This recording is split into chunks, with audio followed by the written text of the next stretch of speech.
Good afternoon, Villa fans, and welcome to a match reaction for Bournemouth. The Cherries 0, Aston Villa 1, and this man in your picture, Ollie Watkins, breaking Gabby Bonlahore's Premier League record, 75 goals now for Villa. You know, what an achievement. What a player he's been for us. If you consider how sort of quick that he's broken that record compared to Bonlahore, perhaps, who was there for the entirety of his career, just goes to show the consistency that he's got. Yes, you know, he has his flaws and, you know, he's missed a lot of opportunity, which I've been very vocal about. But we're halfway there to the 12-point plan that I pointed out a few weeks ago. 2 back-to-back wins against now Fulham and now Bournemouth. And now we look ahead to Tottenham on Friday and then wrapping up the season away to United. And we still need 6 points out of those games. So the 12-point plan is still there. And a really good performance against a really tough Bournemouth team who I think previously just beat Arsenal as well. So just goes to prove Villa were worthy winners in the game as well. I don't care what possession stats say and all that sort of jazz. We had the better chances. We were more dangerous and, you know, we could have added more goals. You know, we had chances, Kamara, which I'll come on to in a moment, and I'll come on to the player ratings too. But overall, really good performance from Villa. Considering we had our player of the season, Youri Tielemans, not available for this. And obviously in stepped the £50 million cheerleader, as I've called him, Amadou Onana, and rightly shuts me up with a man of the, I would call him a man of the match performance. It was, you know, it was like watching Yaya Toure in that midfield. He was dominating. I think any player that has that sort of top knot, top bun, whatever you want to call it, they have to make a standout performance. And Amadou Onana absolutely did that from centre midfield, breaking up play, running with the ball, creating opportunities, and just, a really good performance from Onana as well. And, you know, Martinez, another clean sheet, back-to-back for him. Very good to see. Konsa and Mings restored, and I saw the stat. Mings has played, started 14 games for Villa this season and hasn't lost a game.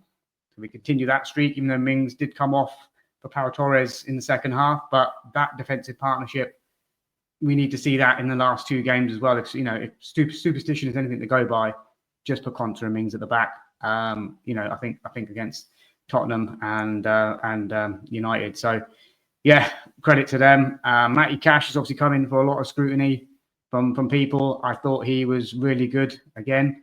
And that little, what do you want to call it? Did he get his head to it? Did he put off the striker? I think Jefferson was about to put it in the back of the net, but Matty Cash manages to put him off and, you know, salvages the win for us.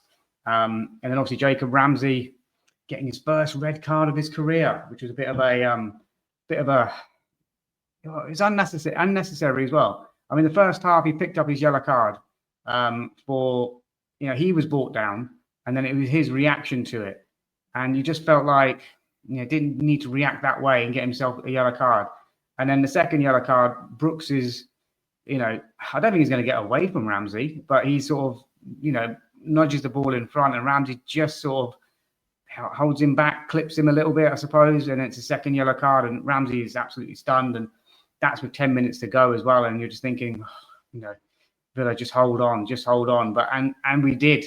We absolutely did hang on. With 10 men, we still played well, obviously back to the wall a little bit. And as Bournemouth pushed forward and took more risks and, you know, brought on extra bodies to go forward. But I felt as though we were well organised. Kamara and Onana in that midfield, organising it. John McGinn coming off the bench as well, managed to put his, you know, his effort in there as well. And it was a really good team performance to get the win. And I felt well deserved. And man of the match for me is Onana. I think Martinez did well and made that save at the end, and a couple of, you know, a header from Evan Nilsson, I think he put around the post. So I'll give Martinez an 8 out of 10 in terms of player ratings. Matty Cash, I'm going to give him an 8 out of 10 as well. Luca Digne was good, put a lovely ball into that back post where Kamara heads it, free on goal. Kepa makes a great save. And then Matty Cash thinks he's scored with a header, but Kepa keeps that one out as well. So a double save from Kepa. But Digne for me, good performance. I'll give him a nice 7 out of 10. Konsa and Mings defensively well. Mings, in the first half accused of elbowing is it Adam Smith or something, but I don't think it's on purpose, and I don't think it was, to be looked at by VAR. I think VAR did have a look at it and then just sort of dismissed it quite quickly. So Konsa and Mings, solid back two there. Evan Nilsson not getting too much of a look in, and nor did Semenyo as well, who were going to be their danger players. So I'm going to give them both 8s for Konsa and Mings. In front of that, Kamara I thought was great, and he had a couple of chances, that header that I just talked about, and then the second half, sort of whistling one past the post, sort of dragging it a little bit wide, but I thought he was brilliant as well, Kamara. I'm going to give him a solid 8 out of 10 as well. But Amadou Onana, man of the match performance for me, came in 9 out of 10, bossing the midfield. And that's what we want from a £50 million midfield player. Hopefully now he can kick on and, try to get a place in this starting 11. But, Tielemans has been excellent for us. So where does Onana come in? But it's a really good choice to have if you can get that sort of performance from him. So, yeah, for me, 9 out of 10.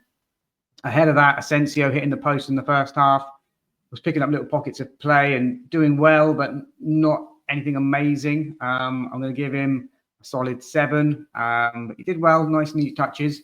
Jacob Ramsey, driving with the ball well, trying to get forward, 7 as well, but he got his red card. So that means he's out of the Tottenham game now on Friday. I think it's just a one match ban. Let me know if I'm wrong about that, but I think 2 yellows equals 1 match. And then on the right-hand side, we've seen Morgan Rogers, who set up the goal for Ollie Watkins. And it's Semenyo trying to dribble out of defence, gets past a couple. Then Matty Cash wins the ball well. And then Morgan Rogers picks it up and with the first time crossed into the box, almost like Kevin De Bruyne type pass. And then this man here, Ollie Watkins, gets his, toe to it and just diverts it past Kepa. I think it needed that touch just to take it away from the goalkeeper. So it was a smart finish from Watkins. And again, instinctive. Didn't have time to think about the finish. Just get your toe on it and get it in the back of the net. And obviously, he went to a VAR check and all that sort of stuff. And you're thinking, oh, shit. But no, it counted. It was in. And Ollie Watkins, 75 goals for Villa. I think that's 16 now for the season.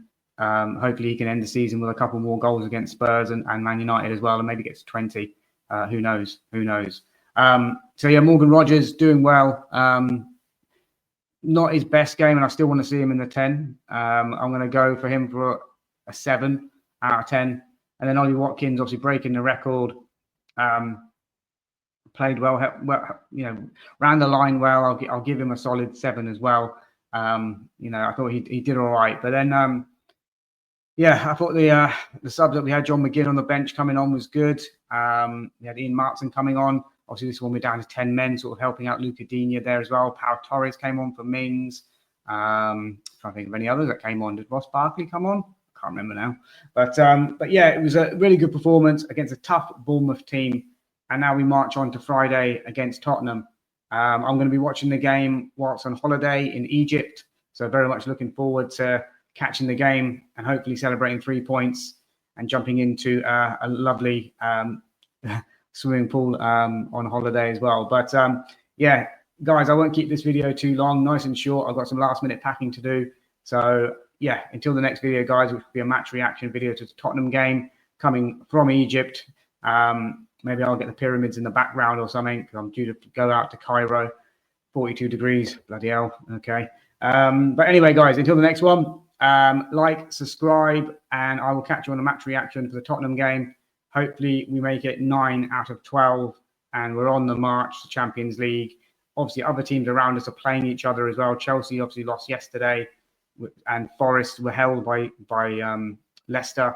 So, it's not in our hands. We still need to do what we need to do and hope the results go our way. But as far as weekends have gone, that's a pretty damn good weekend.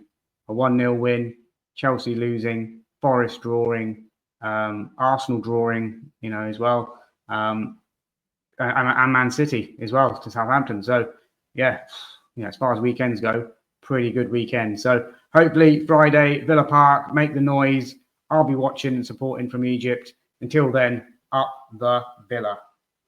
Bye.